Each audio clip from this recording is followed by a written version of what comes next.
नमस्कार बंधुरा आपनार रान्नाघरे जानाई सबाइके स्वागत। आज के आमी आपनादेर काछे निये एसेछि कुलेखाड़ार एकटी रेसिपि। सेई रेसिपिटी करार जोन्नो आमी कुलेखाड़ा तुले आनते जाচ্ছি। कुलेखाड़ा किन्तु खूबই उपकारी, मानुषेर शरीरे रक्त बृद्धि करते कुलेखाड़ार अवदान अपरिसीम। चलुन ताहले जाওয়া যাক।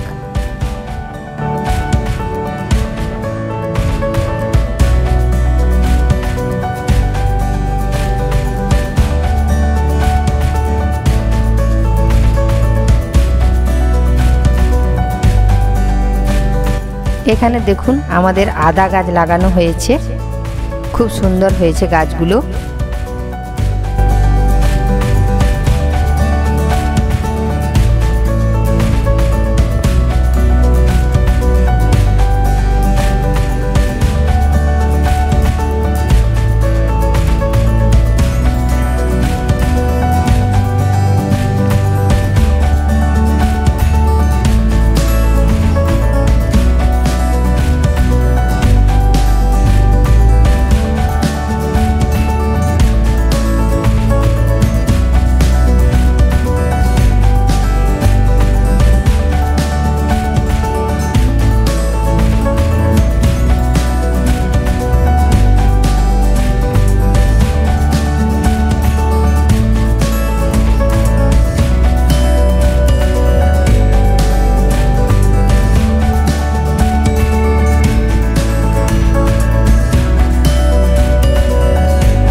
এই যে দেখুন কুলেখাড়া আমি তুলে নিচ্ছি।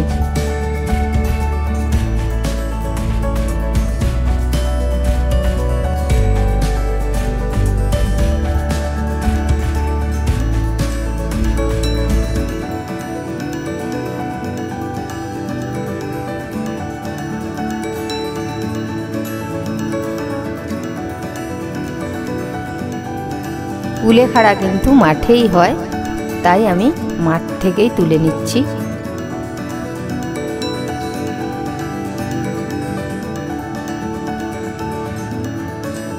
ওইদিকে দেখুন আরো দু তিনটে বড় বড় গাছ আছে, ওখান থেকে তুলে নিচ্ছি।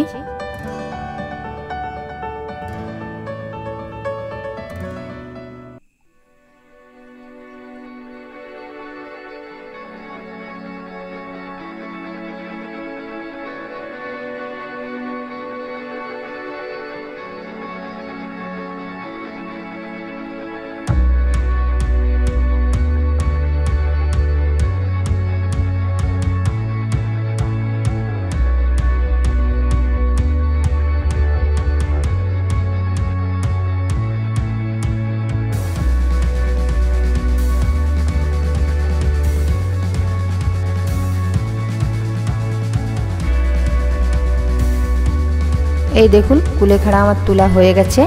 এবারে চলুন রেসিপিতে যাওয়া যাক।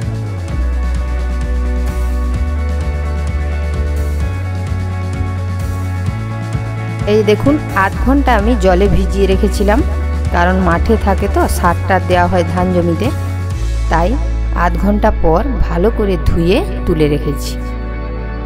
এবারে আমি বেসন নিয়েছি এখানে এক বাটির মতো।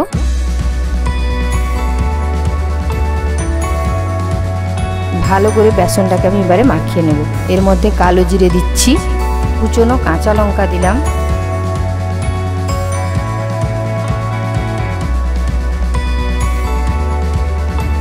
সামান্য গুঁড়ো লঙ্কা দিলাম,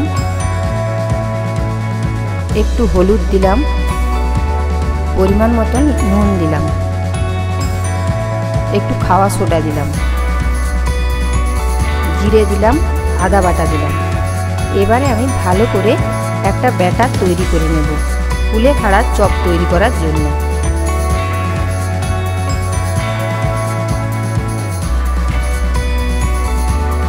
একটু একটু করে জল দিয়ে ব্যাটারটা আমি তৈরি করে নিচ্ছি।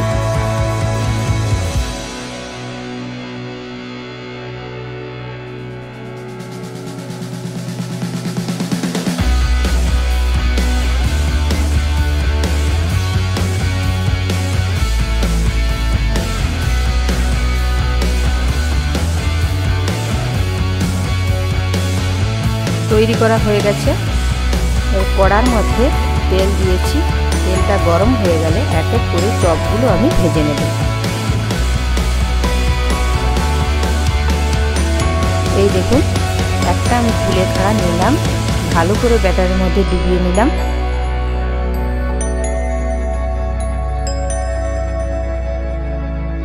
এরপর আমি কড়ার মধ্যে দিলাম। গ্যাসের ফ্লেমটা কিন্তু মিডিয়াম রাখতে হবে।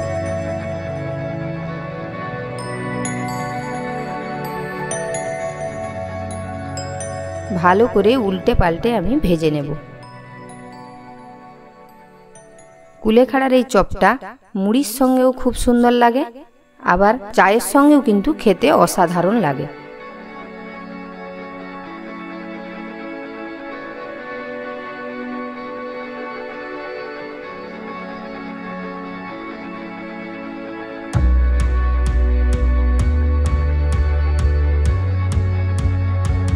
ভাজা হয়ে গেছে, তুলে নিচ্ছি। এই একই রকমভাবে কুলেখাড়ার সমস্ত চপগুলো আমি ভেজে নেব।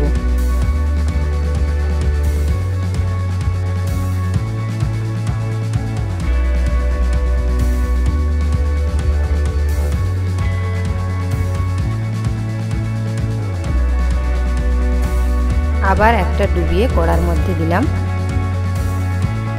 একই রকমভাবে সমস্তগুলো আমি ভেজে নিচ্ছি।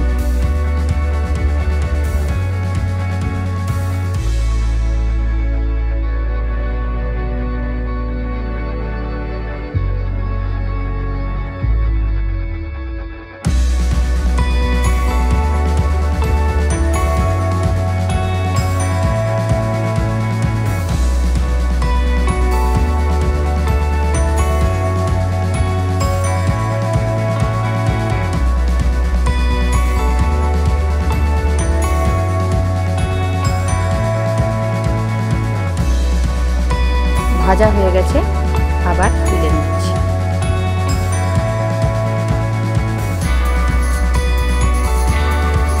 এইভাবে কুলেখাড়ার চপ তৈরি করে খাবেন, খেতে কিন্তু অসাধারণ লাগবে।